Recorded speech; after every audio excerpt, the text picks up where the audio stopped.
Hello, my name is Katie Steeves, and I'll be accompanied in a presentation today by my colleague Jason Burtt, and also want to acknowledge Michael Wilkinson's contributions as part of our BC team. We made it to the West Coast, so it was a quick scan over the country, but we did it. We're there. We're going to be talking today about an Anglican parish in our local area in Metro Vancouver.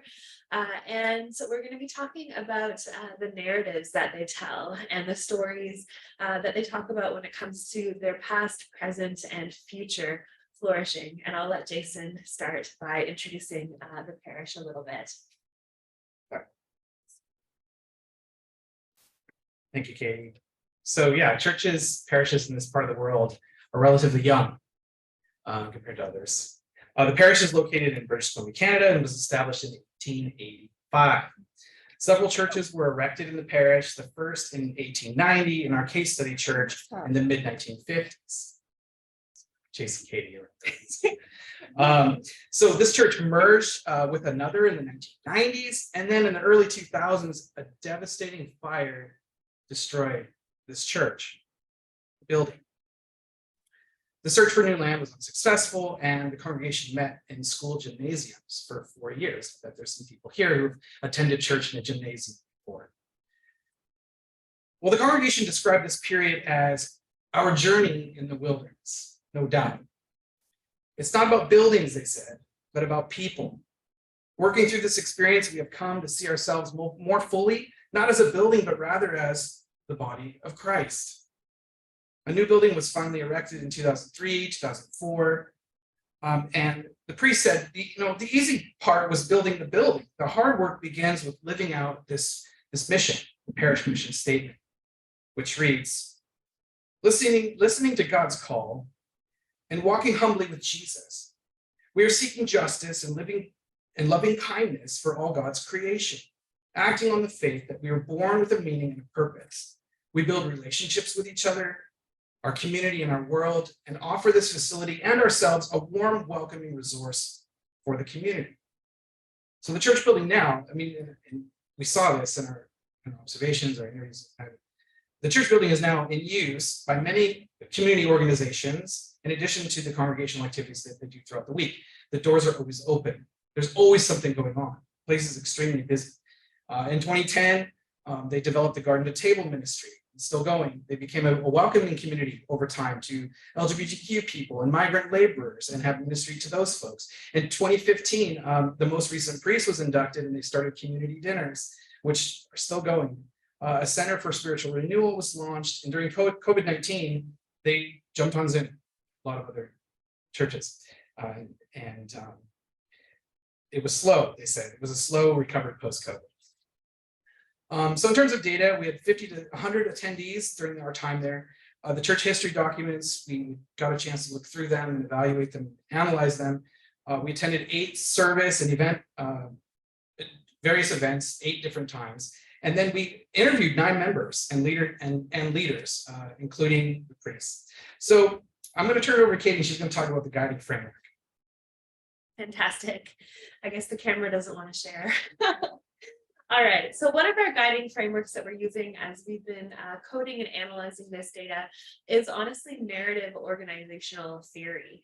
So along the theme of the concept of narratives, what this theory helps show us, I think, is how stories, which are defined as oral or written performances involving 2 or more people, interpreting past or anticipated experiences, can be a part of an organization's culture, or can really form the culture of an organization. In the case of this theory, the teller of the story and the story listener are both co-constructors of each story event, as a multiplicity of stories get enacted simultaneously at a multiplicity of sites or a brief encounter in and around organizations, with the organization that we're specifically focusing on being the church. Humans make sense of past and future and present through the lens of stories and narratives, is what a lot of social psychologists would suggest. That stories and meaning making are incredibly important for people as well as for organizations. And so what's really interesting about this particular parish is that they went through a series of very challenging events in their past. But the way that they talk about these events and the past time is actually quite optimistic. So in spite of the challenges that they've faced, they seem to take a very optimistic outlook on their future, and even in the framing of those events as having been aspects that made them stronger as a congregation. So we were interested if this intentional curation of narratives actually contributed to their flourishing, in the sense that it probably provided them with certain repertoires of resilience that they could draw upon during present or future challenges that they might face. So practically speaking, we've identified so far at least 3 different narrative themes that we saw in the interviews and around the site and the events that we attended. The first is that past challenges and changes from the point of view of this parish have made them stronger. The past challenges and changes have led to external growth and increased flourishing. So they're internally stronger and also more externally focused in light of these changes. And then finally, any challenges that they faced in the past have prepared them to face challenges in the future. So in light of what they've gone through, they feel as though they're ready to face any challenges that come their way because of what they've overcome together in the past. So I'll address each of these themes just very briefly. The first theme, that past challenges and changes have made us internally stronger. One participant who we've given the name Katrina summed it up this way. A very present capacity in this congregation is resilience. So when you look back at the history, you can see that resilience is a particular trait. And because those are significant challenges, right? A fire and a merger and a movement into an inclusive congregation, launching a center for spiritual renewal, these are not small things. So resilience is an apt description for this congregation. This theme was very strong when participants talked about a fire that burned down their previous church building. That was a significant challenge that they faced. Coming out of this, the congregation met in a gym for a season, as Jason mentioned, and worked together on plans to construct their new building. One participant noted that this process was not easy, but it ultimately led to strengthening community ties. As they were doing even mundane things like picking the colors for the chairs or deciding the layout of the building, they needed to do this in a way that facilitated collaboration, or at least that was the way that the leadership at the time chose to do this, that it brought everyone closer because they were all able to take part in these important decisions. So as another participant said, that buys people in. The process buys people in because I had a say.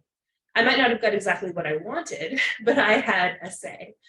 So collaborative leadership, this collaborative style of leadership seems to be key as well in facilitating change and growth during challenging times. The second narrative that seems to be consistently told around this parish is that past challenges and changes have led to external growth and increased flourishing. The church merger, so the church also experienced a merger where they came together with another church, was consistently looked upon as being a positive thing from the present vantage point that opened doors for future possible change and growth. As Drew said, for us at that time, it felt like a good move because we were going from a congregation that was down to around 30 or so, joining another one of 30. So that felt like something that had some strength to it. And then the church started to grow. The language that Christopher used to describe the loss of their original church building to a fire also reinforces this point. He speaks to the ethos of the church at this time and also the story or the narrative that leaders were telling around this event. So Christopher says this was not a tragedy, kind of seems like it might have been, but that's not how they're choosing to see it. This was an opportunity. This was not the congregation's dying. This was the congregation is going to flourish because what we can do out of this will be bigger and better than what we had before. What was interesting is that this narrative of kind of reflourishing after a literal fire was also reinforced by some of the physical space or some of the symbolism within the physical space of the church. So for example, there's a cross in the new church building that is charred and black and survived the previous fire. So that's something that is in their main worship area. That is the symbol speaking of kind of emerging from the flames. So again, we have another quote here from a participant. The black cross cross at the front of the Burtt church, that's the Burtt church from the cross, or that's the Burtt cross from the church. So this symbol also kind of contributes to the narratives, and we've been chatting a bit about how physical aspects of congregations and spaces can also contribute to the stories that are being told. The last narrative strand here suggests that we can face present and future challenges because of what we have been through in the past. So this congregation seems to have an overall openness to change that's part of their strength as well, fueled by narratives that suggest that change isn't going to break us or cause us to diminish in any way, but it's actually going to make us stronger. Chloe said, there's an ethos of change that has to happen to keep alive. And we might not always like where it is going, but we're not going to go against it. And I think that that's what keeps us moving forward. Another participant named Katrina echoed this theme, saying that there seems to be a capacity in this congregation for embracing change as an end and working with change for the highest good, as opposed to resisting it or wanting to stay the same. And because they have this openness to change, so the congregational narrative goes, they can face anything in the future, even in relation to COVID-19. So Christopher said, I think COVID has challenged us, and for some of us older Anglicans, I think it's scared us. How are we going to come out the other end? And so I think it raises a question mark, but we've repitched the tent once before or twice before, literally. So I think that in terms of that, we can adjust or pivot. That's the word, pivot, and move forward. In conclusion, as we think about some of the takeaways from these narrative strands, I think that what we feel that we're seeing as a team overall is that this church seems to be flourishing in the sense that they're cultivating repertoires of resilience. Although no one disputed that the past events that they had experienced together were challenging, members seem to be drawing not so much on repertoires, I guess, of trauma or of defeatism, but more so on resilience that exists within their congregation.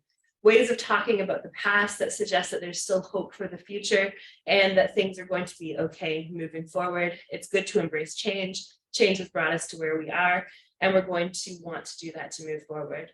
There's a concept in sociology called aspirational capital that is a type of resource that people and communities can use.